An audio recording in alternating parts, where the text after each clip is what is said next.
Быйылгы җәй янгыннарга бик бай булды. Менә һәр көнне диярлек янгын сөндерүчеләр янгын сөндерүгә чыгалар.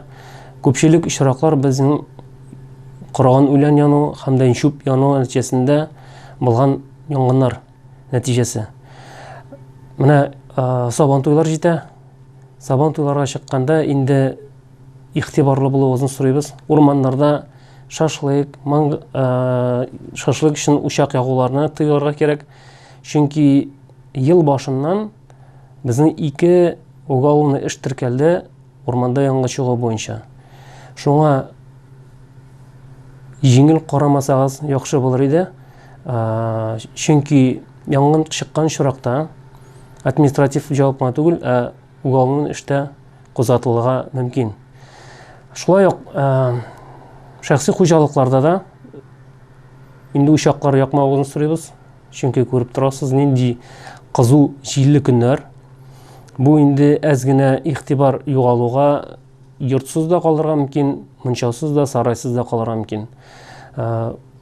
Әле бүгенге көндә андый янгын чыккан чырагы теркәлмәде, ләкин сак булсак, бергәләп саклансак, бу инде янгыннарны киметүгә зур өлешебезне кертер идек. Уважаемые жители Азнакаевского района и города Азнакаева, убедительная просьба. Впереди праздники.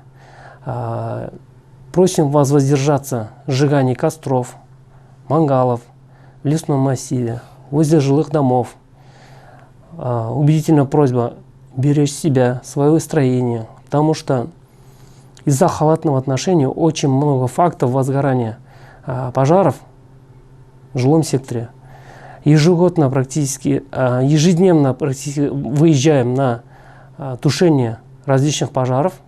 Основная масса, которая является сжигание сухой травы, мусора, стерни. Поэтому убедительная просьба, пожалуйста, не сжигайте костры, берегите себя, свои строения, своих близких. В случае пожара звоните по телефону 01 или 101.